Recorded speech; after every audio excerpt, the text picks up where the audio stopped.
In the UK, the problem of nightmare neighbours has never been worse. And he whomps me onto the ground.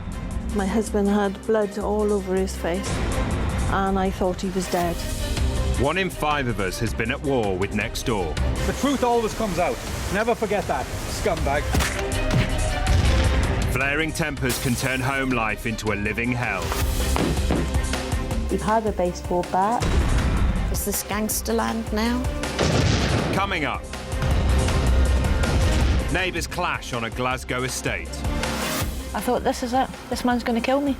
As far as I'm concerned, you can get every human that there is, yeah? Put them up against the wall, shoot them. A garden wall in Wiltshire gets the makeover from hell. It's almost like seeing the Great Wall of China from the moon. I will not be bullied by him or anybody else. And a conservatory starts a boundary war in Bedfordshire. I wouldn't spit on him if he was on fire.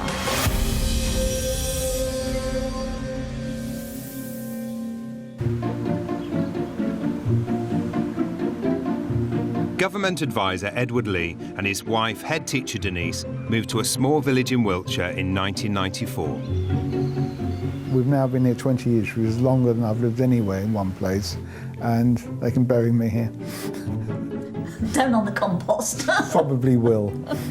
For nature lover Denise, it was a dream come true. We're just across the River Avon. This is the back of our house, looking onto my baby, this glorious garden. All this grass is wonderful habitat for butterflies and for their larvae. And that helps with my breeding programme in the summer. Soon after they moved in, they expanded their property by purchasing a strip of land between them and the house next door. Running through the land was a public right-of-way. 10 years went by and Edward and Denise got a new neighbour when Mr. Lee Hazel moved in. Edward went to introduce himself. There was one gentleman on the JCB which turned out to be Mr. Hazel, and there was another gentleman there who was obviously a helper or workman. The workman came to me and just queried what I was doing, quite reasonably, and I said, look, I'm your neighbour. Is there anything I can do to help? Mr. Hazel didn't say anything, and his colleague said, well, we're very busy, which they obviously were. Thank you for coming round, and I left. And I thought, this is great. I've got somebody here who's a real worker, who obviously wants to make something of the house, which can probably add value to my house. This could be really good. A few months later, Edward had the opportunity to meet his neighbour properly. There was a knock at the front door. I went to the front door, and Mr. Hazel and a business partner very politely asked me whether they could come in. So I invited them in, and we came in here. They were very polite. Mr. Hazel said, would I be interested in selling the strip of land along there between my property and his? So I gave it a quick little thought, and I said, well, no, I'm afraid I'm really not interested in selling. And he said, why not? And I said, well, I don't know what type of neighbour you are. I don't know if you've got barking dogs, screaming children, or domestic rows.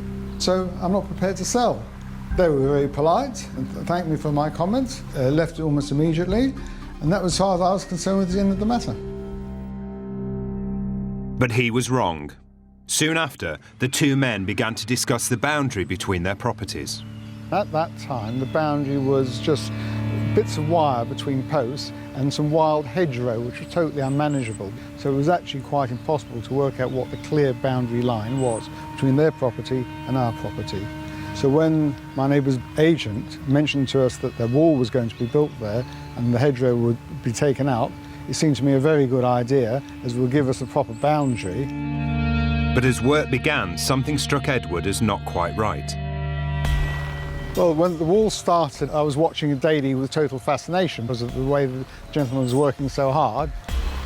When it got to 6 feet from the front there, I thought, that's fine. That seems to be the regular height. Didn't take any notice. Then he put another layer on. I thought, that's a bit high. But then I thought, well, why make a fuss about it? You know, what's 6 inches between neighbours? And then all of a sudden I thought, this wall's looking rather high, because we knew the council requirement was a maximum height of 6 feet. And kind of watched it go, and then we watched it go, and we thought, there's got to be a limit to this, you know. The world high jump record is now being passed, and it went above that, and I was kind of in almost disbelief. But Lee Hazel wasn't the only one with plans. The strip of land Edward had bought which ran alongside Lee Hazel's new wall, falls on a public right-of-way and it needed levelling out. It was Edward's turn to call in the builders. I invited my contractor and the local right-of-way warden on site to have a site visit so we all agree on the best way forward. And as we went towards the front, I saw my neighbour next door. I thought, good opportunity to say hello to him, let him know what we're doing. I walked over and simply said, "Hello, Lee." At that point, Vesuvius erupted. They'd see if it wasn't for my age, he'd come over and he'd assault me on the spot. He was going to make my life a misery. Coming up, suspicious smells in Glasgow. It actually would have choked a horse, the smell. Do I look like a major drug dealer to you? And a fiery boundary battle in Bedfordshire. I even put a smoke alarm near the front door, paranoid that he would firebomb the house.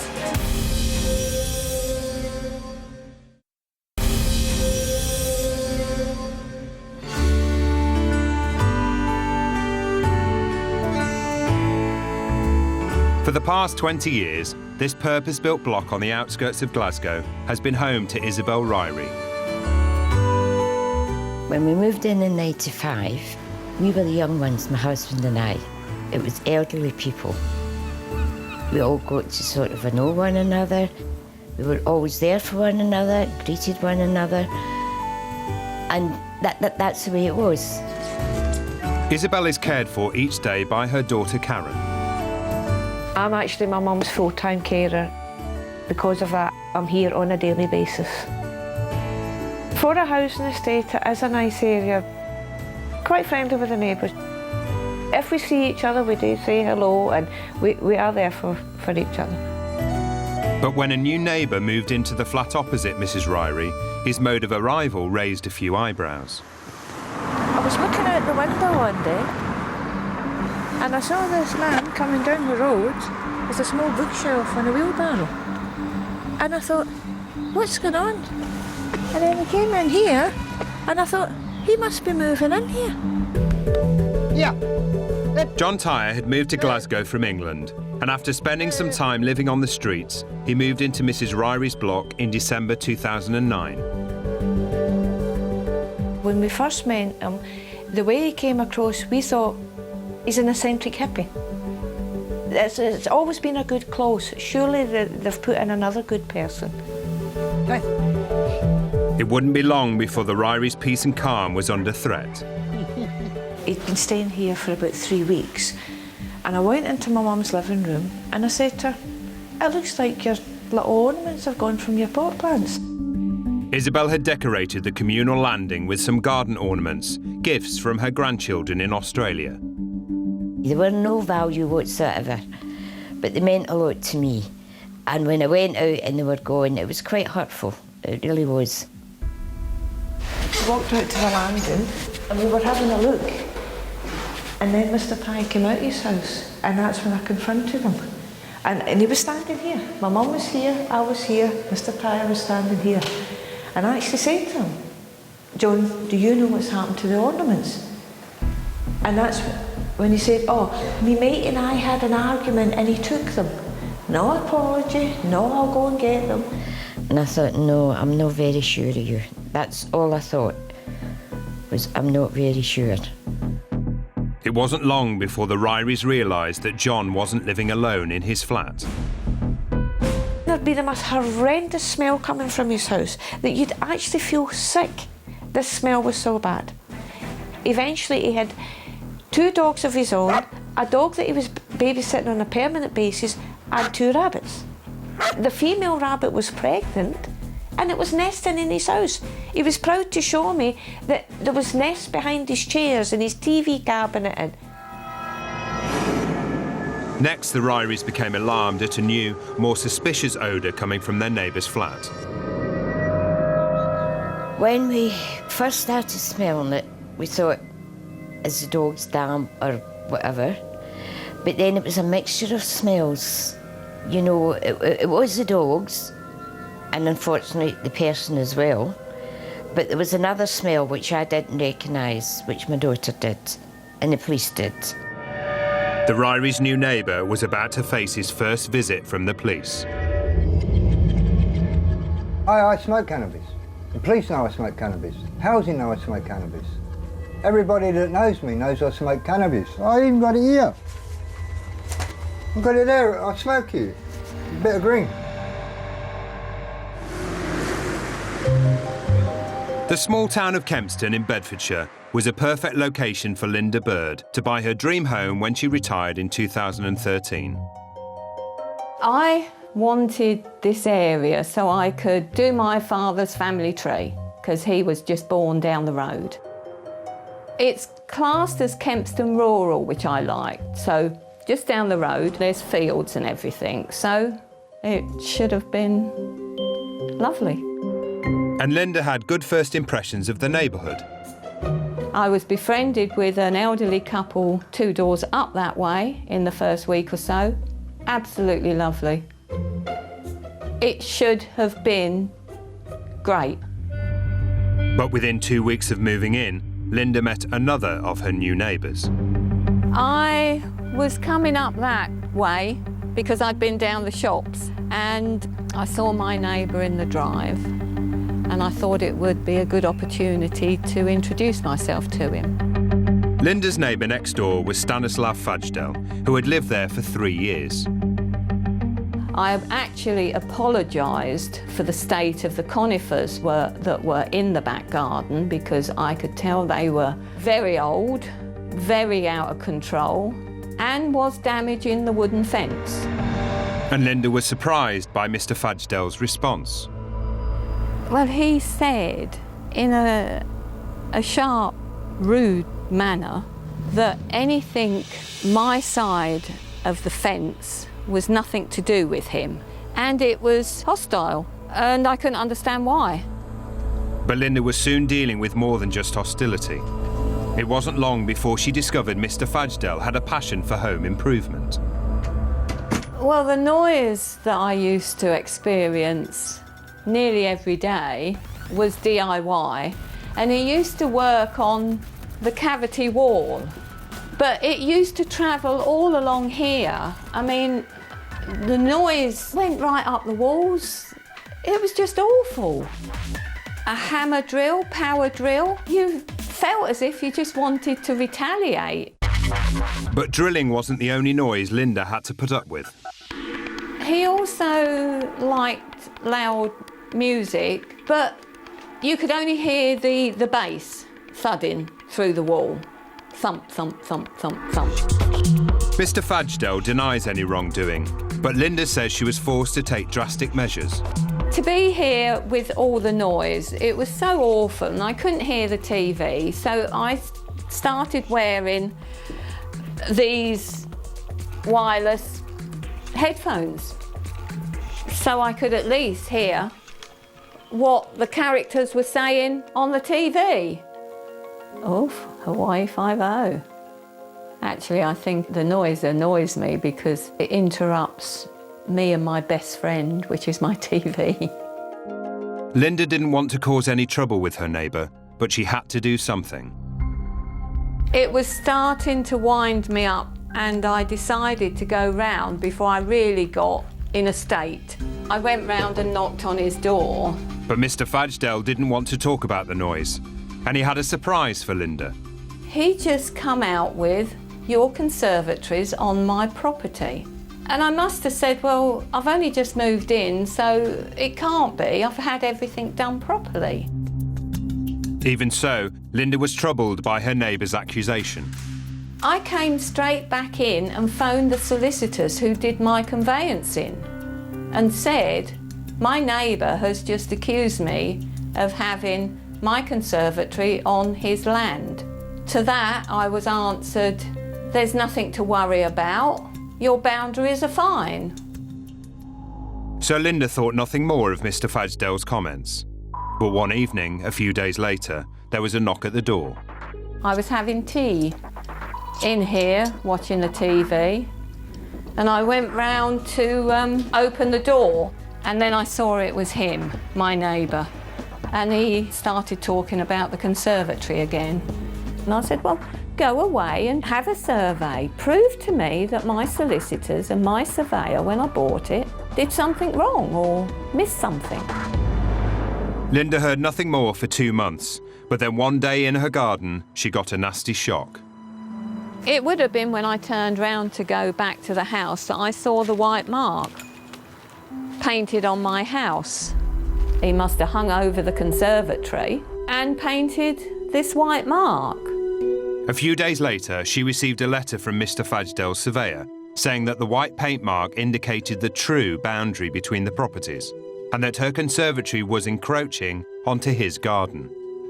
But Linda disagreed, so confronted her neighbour. And I said that whatever happens, he will be taking that white mark off my house. He mumbled something and I said, you will take that off my house, and I think that's the best that I ever challenged him. But what Mr. Fajdell did next would have Linda fearing for her life. I even put a smoke alarm near the front door in case something come through the letterbox. Now that really does sound paranoid, but that's how I felt last year. That he would firebomb the house. In Wiltshire, it was a wall built by Edward and Denise Lee's neighbour that was causing concerns.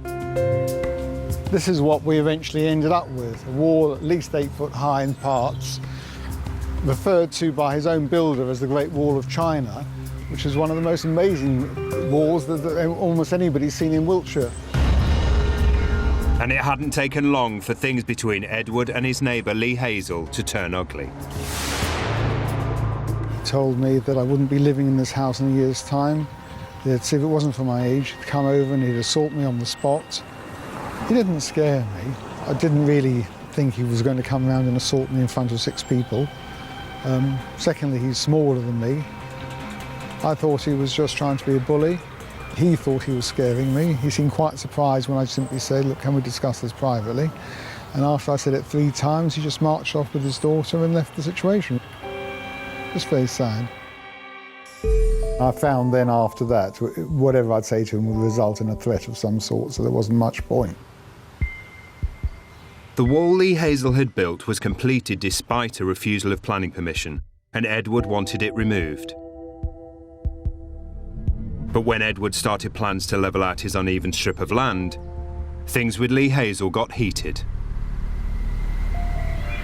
He said, you're not going to do an infill on your land. I said, excuse me, pardon? He said, you're not going to do an infill on that land. If you attempt to do it, I'll drop 30 tonnes of scrap metal in the drive and I'll stop the lorries coming in. Over the following years, there were numerous times whenever I was out in the garden that Mr. Hazel would make himself unpleasant, come on site, make threats about moving gypsies onto my property, tell us that he was going to pollute the water in the spring, he was going to siphon the water off. All of these things were uncalled for. From our point of view, he was quite clearly waging a campaign to get us to move from this house so possibly he could buy the house and the land and redevelop it for profit. Well, there's a reason to move. So we were here first, and basically I'd be encouraging giving way to a thug. There's an American quote saying, evil prospers when good men do nothing. When asked for his comments, Lee Hazel denied all allegations against him. But Edward and Denise were about to find out they weren't the only ones being threatened. He was adamant that he would do everything he possibly could to stop any work.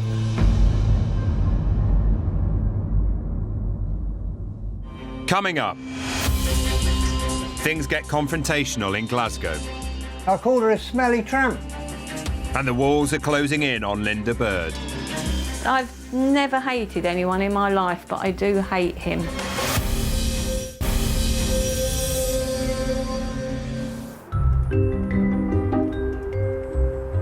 When Linda Bird moved in next door to Stanislav Fajdell, her hopes of a quiet retirement were shattered. He had lived there for 3 years, but had immediately staked a claim on what she believed was her property. He proved to be nasty from day one. Arrogant, insolent, cocksure that he could do what he wanted. I was coming home from shopping and I have to come down this way. and I come round into the garden and I heard noises round the corner. So I ducked my head round here to find that the first section of fence had disappeared. Then it just slowly was taken down until at the bottom there was just no fence left. I started shaking, and at that point there's nothing for it but turn round and go in the house. Moments later, Linda looked on in horror as her new neighbour began to saw down the line of conifers between the two gardens. Slowly, all the conifers were down. I lost the fence and I lost the conifers, and I lived like that for a lot of months. Linda called her solicitors, who made contact with Mr. Fajdel. He insisted that the conifers were on his land, and he claimed to have the surveyor's report to prove it. Feeling exposed and vulnerable, Linda retreated into the safety of her house. I was convinced at first that if I pushed it, I'd get swiped. And soon the garden became a no-go zone, as Mr. Fajdel set fire to the pile of old conifers at the rear. According to Linda, the fire lasted for days. But once the smoke had cleared, Mr. Fajdel got back to work. Using the white paint line as a marker, he erected a brand new boundary fence. And Linda was far from happy with the results. So I think he's 5-6 inches too far over my side. But that's what he's lined this fence up to, which means it cuts through my conservatory now. Linda lost her privacy, so started using a blanket to cover the window. This here is where he brought the fence up to. So he's implying that from this window upwards, so it looks like about 2 foot to me, is on his land and should come down. Well, if it wasn't so awful, it'd be funny. But it was no laughing matter when Linda discovered the fence appeared to be a permanent fixture.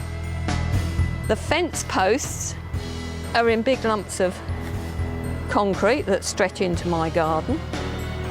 No one has to put a fence post 2 foot down in a mound of concrete that's about 4 foot circular. This was the moment Linda decided she would take no more. If he hadn't have put that fence right in front of my conservatory, I'd have given in. But because the fence is there, I have to fight it. So Linda called her solicitors, who asked her neighbour to remove the new fence, but Mr. Fajdel refused, which angered Linda even further. I wouldn't spit on him if he was on fire. That is how I feel about him. There isn't a swear word strong enough. And Linda is convinced her conservatory should stay where it is. I've been told by the conservatory company that I should fight it because it's been there since 2003 and ownership is 10 years. So Linda decided to take her neighbour to court, claiming damages and demanding the original boundary be reinstated to how it was when she moved in. But Mr. Fajdel has fought back.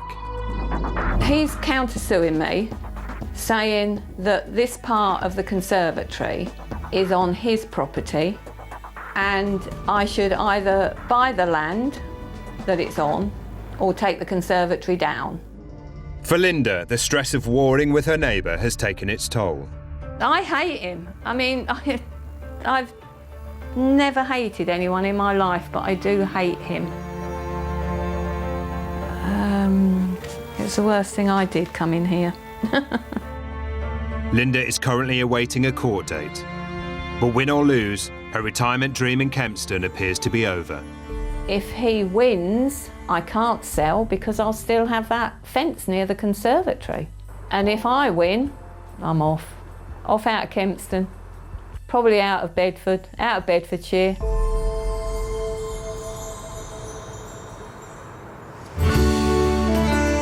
In Glasgow, Isabel and Karen Ryrie had quickly grown suspicious of their eccentric new neighbour. We started to see exactly what kind of person he is. This man has no concept of consequence. He has no respect for people's boundaries. He has no respect. It's what he wants to do, and nobody is to tell him what to do. John Tyre had been housed in the block by the local housing association. They told me I'd love it round there, it'd be peace and quiet. I did love it at first.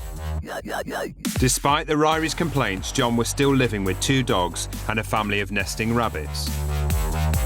So you got a wee little whiff, but it wasn't bad. It wasn't as though you could smell it out the clothes, but when I opened the door, you got a wee little whiff because it was near the front door. The smell was absolutely horrendous. It was like a dirty dustbin times 10. It actually would have choked a horse, the smell. They even accused me of being a major drug dealer. Do I look like a major drug dealer to you? He'd have people coming to visit him all day of the night, and I'm sorry to say it, but they weren't the best calibre of people. And sometimes it'd be 12 o'clock at night, and they'd stay for 5-10 minutes, and they'd go again. They're phoning the police, telling the police that I have substantial quantity of drugs on me, on my possession. The police come out, search me in the street, yeah? I get degraded in the street because they're searching me. They find nothing on me. The police took no further action. But when Karen complained about one of John's dogs and it was taken away from him, things got ugly. Why should anyone have to get rid of an animal just because people make up stories? Listen, I care more for animals than I do for people. As far as I'm concerned, you can get every human that there is, yeah, put them up against the wall, shoot them. And just leave all the animals. No one takes anything out on my dogs. Yeah, worst thing to do. That really upsets me. The doors would get slammed off its hinges. It was total intimidation all the time. And at Christmas, things took a turn for the worse. That is when all hell broke loose. Now, ever since my mum has stayed here, at Christmas time, she has decorated the landing with Christmas decorations. I don't celebrate Christmas, right? I've got nothing against anyone that does, yeah, but that time of the year ain't a good one for me. I treat it just as a normal day. After putting out her mother's Christmas decorations on the landing, Karen noticed some were missing. They come hammering on my door, accusing me of stealing the Father Christmas that you can get from a gift shop for 50p. And his words to me were, "What you coming to me for? I ain't done anything off."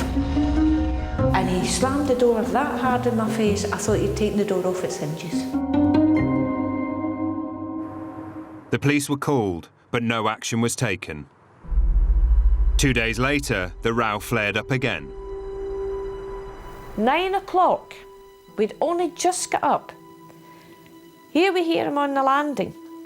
"I'll burn this landing down if they don't move these Christmas decorations." So I said to my mum, "No, I'm phoning the police." The Ryries called the police again. This time, John was arrested and held for an alleged breach of the peace, but was released without charge. The battle between the Ryries and John Tyre was now to spill out onto the street. I was coming out my mum's gate, walked towards the car, got in the car. It was raining, I had my window down, I was wiping my wing mirror, and I saw him coming down from that direction. He stood at the gates, turned round and started shouting at me, "What the f*** are you looking at?" And I know I shouldn't have. After 3 years, I'd had enough and actually shouted back at him, "What the f*** are you looking at?" He walked up that garden path, he stood at that door, he turned around and started shouting at me. And I called her a smelly tramp. "You're a scummy tramp bitch. Your mother's a scummy tramp bitch.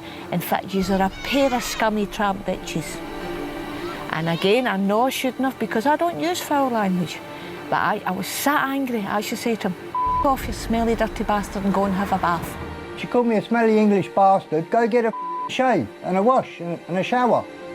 And then I said to him, are you stupid? Let this go. And then he started shouting, I'll see you in court, I'll see you in court. And I said, bring it on, I'll see you in court.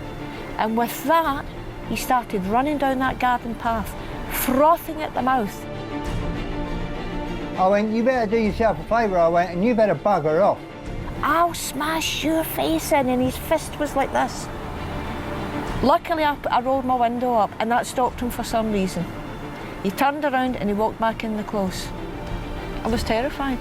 I actually felt terrified. I thought, this is it. This man's going to kill me. That was the look on his face, with such venom and hatred. And I went up to my mum's house and I phoned the police. Do you know I'm the one that got arrested? This time, John pled guilty in court to verbal abuse and was admonished for it, the lowest level of punishment possible in Scottish law. But he was next to face more serious allegations. I knew it was going to end up in assault because this man was determined he was going to hurt me somehow.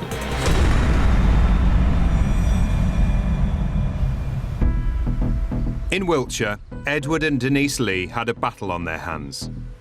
Despite their neighbour having been refused planning permission, the 8-foot boundary wall he built still remained. And formal complaints to the council had got them nowhere. If you go across the fields down to the River Avon and look across, it stands out like an eyesore. You can see it from about 10 miles away. Edward still wanted to level out his strip of land and found a local contractor to do the job. He said to us that he'd go and talk to Mr. Hazel because he's sure there wouldn't be a problem. A couple of days later, I got this email from him. In the email, he said, although he said it was not his intention to fall out with me or our company, Mr. Hazel made it very clear that he'd be as obstructive and disruptive as possible to anyone who tried to work next to his property wall. He was adamant that he would do everything he possibly could to stop any work. And then the contractor withdrew from the contract. We both sat on the computer and looked at the email together, and we were open-mouthed. We couldn't believe he'd backed down simply because somebody went boo to him. But he wasn't the only one. Edward tried another 10 contractors, but the same thing happened again and again. Other people told me they were threatened that their vehicles would be vandalised. People were told they'd be physically assaulted, so the threats varied. The end result is I was running out of contractors to do the work. But there was one contractor left. Kenny Gibbons agreed to take on the job, but it wouldn't be long before Lee Hazel heard about it. Yeah, I was working in Trowbridge the first time he came and threatened me. Next minute, I get a phone call from our office saying he's in here shouting and swearing, banging the counter and being generally abusive and threatening. He wanted to know where I was, so I told him, I'd tell him where I am. You know, I'm not worried about him. Tell him where I'm working. And he turned up there with, I think it was 3 chaps. I got off the digger and I said, well, what's your problem? He came right into my face. The other 3 surrounded me, and I'm sure that they would have attacked me. As it was, my son was there with me, and my son being what he is, he wasn't scared of 3 blokes or Lippy or anybody, you know. I told him I was not going to stop. I was going to fill it in. It's nothing to do with him. It's private land, not his land. Leave me alone. It was really the first time that we had felt supported. I will not be threatened by this man. He's a bully, and that's all he is. He thinks he's above the law. I gave Edward my word. I'm a man of my word. I will finish that job. But work was far from easy with Lee Hazel on his case. I've had continual threats right the way through. He's a lunatic. I cannot get a contractor to come there. Every time I get a contractor to come there, he threatens them, and they just pull out. They won't tip in there. I just had to fill it up as and when I could get spoiled myself, which has taken so long. It's obviously cost a lot more money. It's ridiculous. Kenny said if he had to carry the earth in on his own, a hod at a time to fill the earth in, he would bloody well do it. While Kenny worked on the land, Edward's thoughts returned to the wall, and he decided to commission his own land survey report. When I got the maps inside this report, it showed quite clearly the extent of the encroachment of my land from the beginning of the garage at the front all the way 200 feet down to the end of my property. I was incredulous when I found out that the wall was substantially on my property. The biggest problem being, of course, that when I want to sell my land in the future, I can't sell it because I don't have possession of the land. So I just put the matter in the hands of my solicitor, sent a copy to the council, and asked them to act accordingly.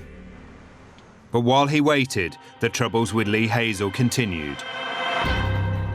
I came out of the house to put some rubbish into the bin. As I came through the gateway, I noticed that Lee Hazel and another person were painting silly images on the wall. Edward had already started plans to fence off the public right-of-way.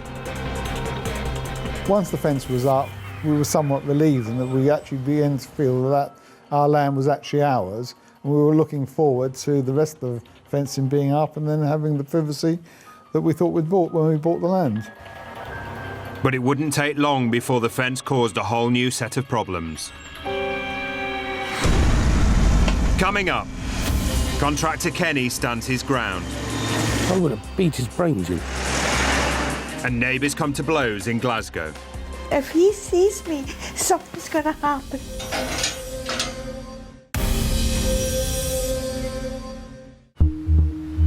Edward and Denise claim to have endured years of abuse from their neighbour, Lee Hazel.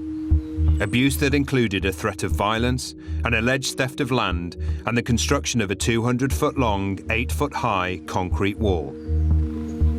To mark out the public right-of-way, the couple had a fence put up, but it wasn't long before they noticed it had been tampered with.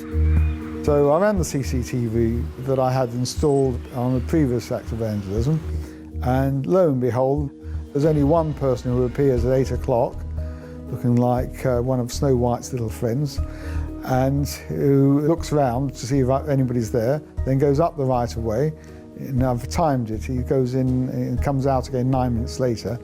That's about 2 minutes to go up there, a few minutes to rattle some posts, then comes out.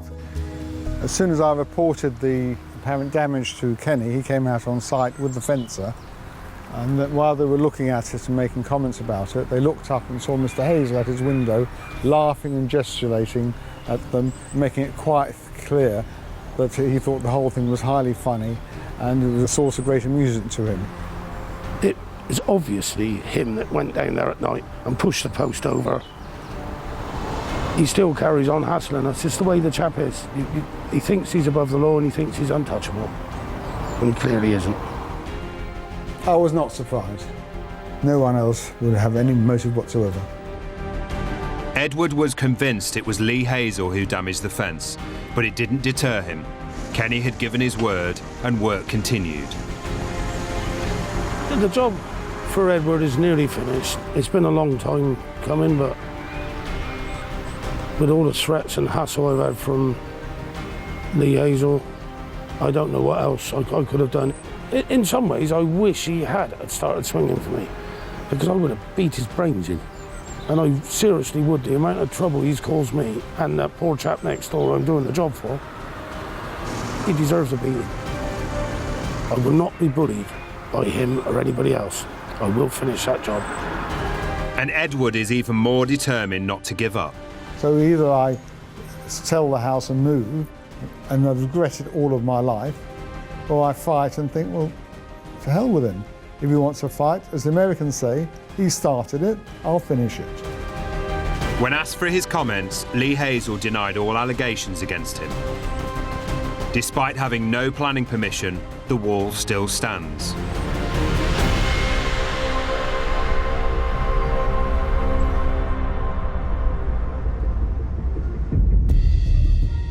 In Glasgow, John Tyre had been feuding with his neighbours the Ryries for over 2 years.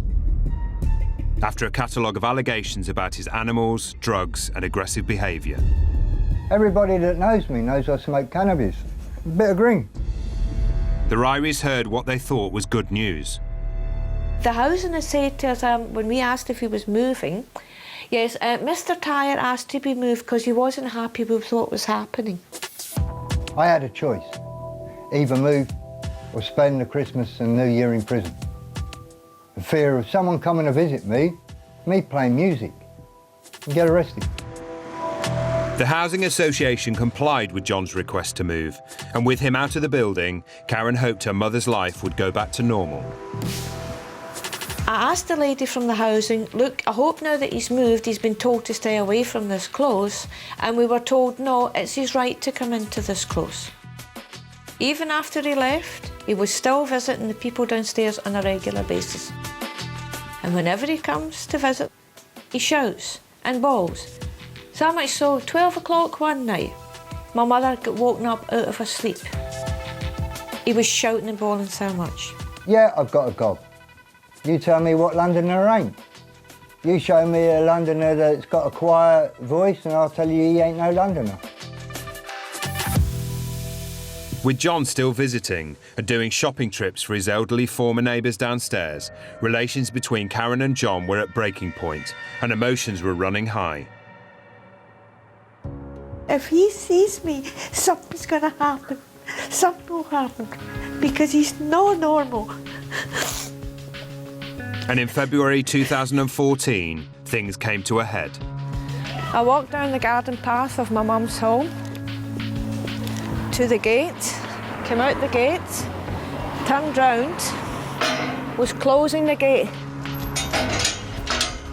Went out the corner of my eye, I saw Mr. Tyre.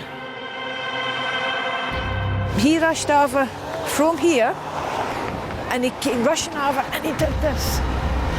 He pushed me with his body on my side and I did this. And I mean, he's quite a tall, strong guy. And I nearly fell. I got such a shock. Again, I was frightened. That was my reaction because it was like he'd moved, we'd been assured that he was told to behave himself, and yet here he was assaulting me in the street again. I had 2 big bags of shopping, right? And actually, she hit me with a gate when I tried to go through the gate. She broke the woman's eggs that I was going shopping for. I was more worried about the eggs than me getting damaged with the gate. It's the first time he'd actually touched me physically, yeah. She told the police. I shoved her on her shoulders, pushed her on the bonnet of the car. That's why I was arrested. In September 2014, John Tyre was found guilty of assault by the Glasgow Sheriff Court. He awaits sentencing. Next time, some neighbour disputes never end, they just get worse. In the Cotswolds, they're on a collision course. The engine was racing. She proceeded to drive straight towards Richard. In London, the writing's on the wall. Don't put your shit up against my fence. And where are they now? 2 nuisance neighbours who made themselves notorious. And this music is not going to stop ever. You get me?